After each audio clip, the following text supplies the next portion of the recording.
Today we have an exciting conversation with Josh Campbell. He is the commercial real estate appraiser for Wise County Appraisal District. He has 10 years of experience, and he's also in charge of training and education. So Josh, thanks for joining us today. Glad to be here. Awesome. So I think first off, our first question would just be if you could give us a general explanation of the appraisal process that the county goes through for real estate. If you don't mind, I'm going to talk about, because appraisal process is actually part of the tax cycle. It's a 4-stage process, and I think that's important for taxpayers and property owners to know that. So the first phase is obviously the appraisal phase, and that's kind of where we collect data and things like that. Technically, that starts January 1 and it lasts until May 15th, but because there's so much ground to cover, there's so much new construction in the county, we really have to start collecting data in August. So we start, looking at visiting properties, looking for new improvements have been taken away. We start asking information from businesses about what kind of rents and stuff they use, and just researching on all that kind of data process. So that's getting all the information so that we can accurately appraise stuff. And then comes the equalization phase.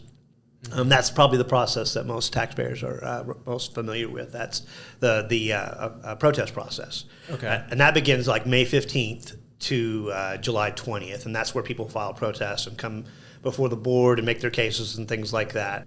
So appraisal, equalization, assessment, which is where they decide what the tax rates are, and then those tax rates get applied to the values. Okay. And then they collect the taxes. Those are the 4 phases. Okay. Okay. Good. And the collection phase, you said usually begins sometime from October through January 31st. October 1st, when they send the bill out, as soon as you get your bill, it's paid. It's payable. And then you have until January 31st to pay without penalty. Okay. Afterwards, you can pay it. There are taxes and penalties that are associated with that. So if you can't pay it, I would definitely contact the tax office and see if there's a payment plan you can work out. I mean, the sooner you can do that, the better off you are.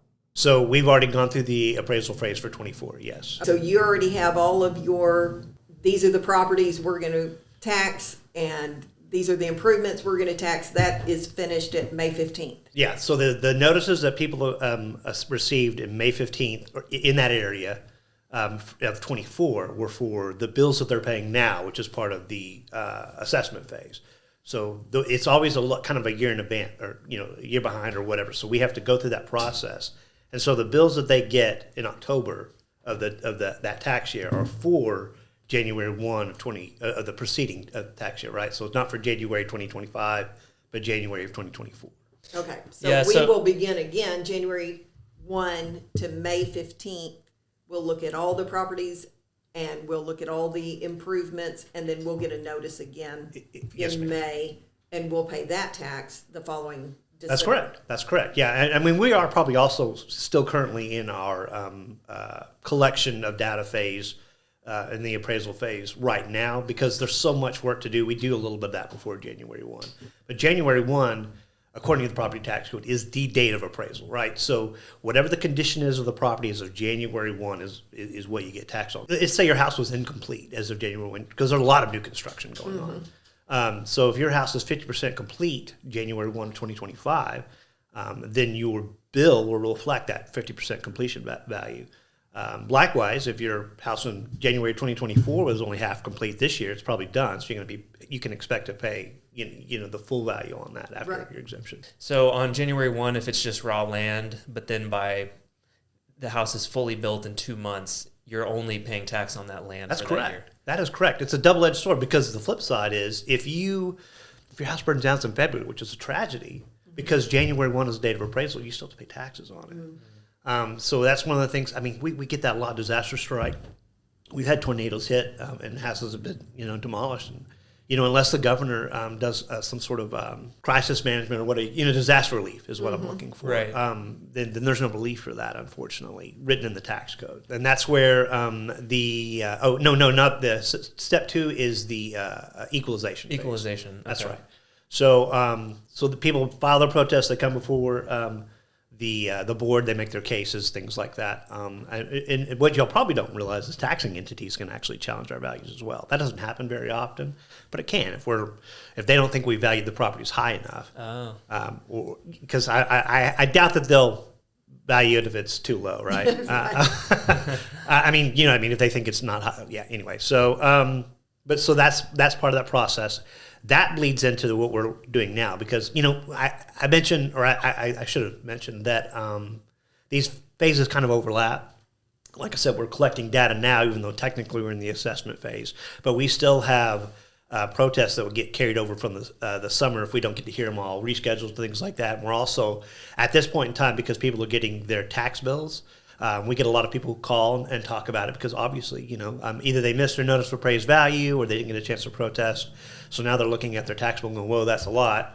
And so there's another avenue that they have. If they did not file a protest in the summer, didn't get any remedy, that they can file what is called a motion to correct 1/3 or 1/4 for homestead.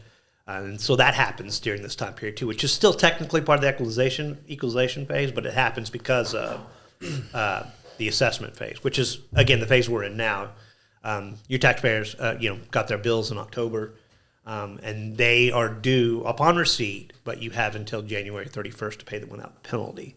Okay, so if you didn't file your protest by the deadline, which was May 15th or 30 days. So sometimes we re-notice folks, like something happens, so they have 30 days from the date of that receipt. Okay. But May 15th is a typical deadline.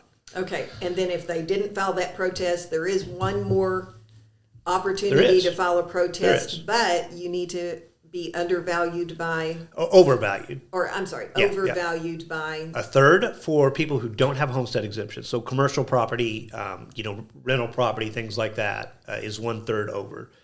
And for homestead, they've recently remedied that to make it 1/4 over. So a quick equation for that is if you are a homesteader, if you multiply your market value, not your assessed, but your market, by 80%, if you feel like your property is worth that or under, you've got a case. For the 1/3 over, if you multiply your market value by 75% and it's at or below that, you think that value is there or below, then you've got a case. Then how long do you have to file that second? Deadline is January 31st. Okay. Yeah. So up until the time the taxes really due without penalty. That's right. And for residential homeowners, 9 times out of 10, that's in escrow, so that's getting paid usually in December. As soon as the mortgage companies get the bill, I'm sure they're, as long as you've got the money in your escrow to pay it, they're going to send the check to it as soon as they can. Typically, a good mortgage company is not going to make you late. Yeah. Right. Let's put it that way. So, yeah. If you don't have a homestead exemption, so if you have a homestead exemption, that's residential real estate, and if you don't have one, that's commercial real estate? No. Okay. The homestead exemption is for residential property, but you can own residential property and not be your homestead. Okay. You have folks who have, live in the city but have property on Lake Bridgeport, right? It's not commercial property; it's still residential, but you can only apply a homestead on your primary residence in Texas. So if you have a rental property, that would be appraised as commercial property? No. Residential property is typically residential property.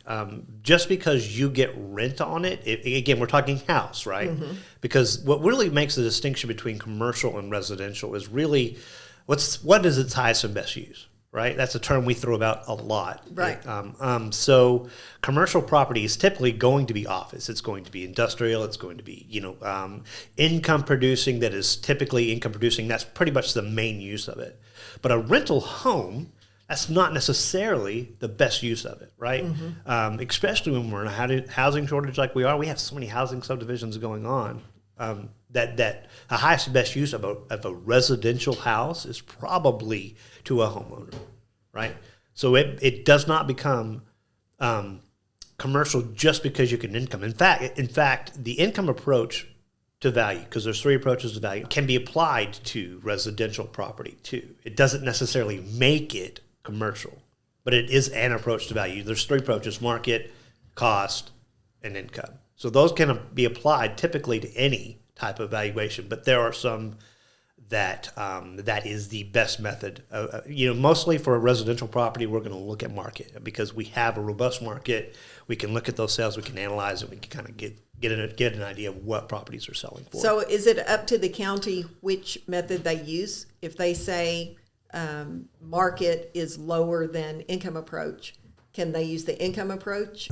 Again, we're gonna probably use what what the best property is for that particular, and USPAP and IWO have standards. Like they say, there's like a range. It says, and sometimes it's like these two are on the same level, but sometimes it's this, this, and this. Typically, for residential property, the best method is market. If you don't have a market, then you have to rely on cost or income, typically. So let's say we had no market data for residential property, and we noticed that, on residential properties, people were leasing it for a lot, and it would be hard to know whether they were transferring for more unless we had sales. But if, all things considered, we looked at these properties that were residential that homeowners were buying and applying, and they were selling for less than income-producing residential properties. And we might have to look at it from that perspective. But so far, I haven't seen that. So if you had a short-term rental, say out at Lake Bridgeport, sure, and you've got a short-term rental property, and it's paying the hotel tax. Okay. So then you would assume that's commercial property, right?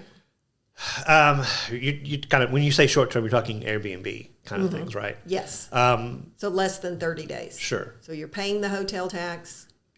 And until we can get data to tell us that's going to influence the data. So the question becomes, does an Airbnb, a property that's used for that purpose, sell for more than a property that is not used for that purpose? If it's relatively the same, and we have market sales, like Lake Bridgeport is a great example. We have sales for lakefront property. Even when the lake is low, the property has always sold for more than we have it appraised. It's a constant battle for us to value these properties because they sell for so much more. We're like, what are we missing? That may be because they're Airbnbs. I don't know. But where do we get that data from? So we can't just make suppositions about properties. Unless we know that it's an Airbnb, unless there's distinct stuff, unless it's showing up on some sort of book that we can look at, we can't make that assumption. We have to assume that it's exchanging hands for that. And there's enough of a market that values. I mean, lakefront property is lakefront property, and it typically sells for more. And I don't think it matters whether it's short term or not. Now, a person who is going to sell that property based upon the short term income may still arrive at a similar value. Right, but they're just approaching it a different way. That's why we say income and market. So typically, when a fee appraisal does an appraisal, or when we do that, we have to reconcile our approaches to value back to the market. Is it up to the county then whether they use the income approach or the market approach, whichever is higher? Whatever reflects the market better, and because if the income approach reveals a higher value, but the properties aren't selling for that, then we can't use the income approach, right? We have to use the market approach. But what if the income approach gave you a lower value than the market? Who makes that determination? Are you able to charge market value? Because if it's a short-term rental, it's paying hotel tax, it's being taxed, as a hotel. Okay. So who makes that determination? The determination is made by the property tax code, because we have to value property at 100% market value. So whatever that is what we value it at. So that's what makes it a determination. If market value is sales approach, then that's what we use. If the market value is the income approach, then that's what we would use if it's relevant. So it's not like we're going to decide which one we like better. It's what does the market reflect? Okay. Right. It's not like we're gonna, and our goal is never to let's get it as high as we can. I know that that's a conception, but that's not it. It's what would it sell for on the market? That is 100% our goal. All right. So first question is, generally speaking, what factors cause the values for commercial properties to either increase or decrease? Okay. Great question. So keep in mind that market value is our goal. Right, so whatever the market is going to determine are the factors that are involved. And it's a lot the same in some respects as residential. A lot of the factors that would change a residential property would impact a commercial property. So those things are like location. If you can have an undesirable location that's going to affect value. So if you have a property here and a property here, and this property is kind of in a downturn economic area, it may sell for less than a property in an up and coming hot market. Condition, if a storm came by and hit your property or you got water leaks or, any number of conditions may apply. Okay. That would affect market value. The market itself, right? If the market takes a downturn and properties are selling for less around January 1, that's going to impact the value of the property.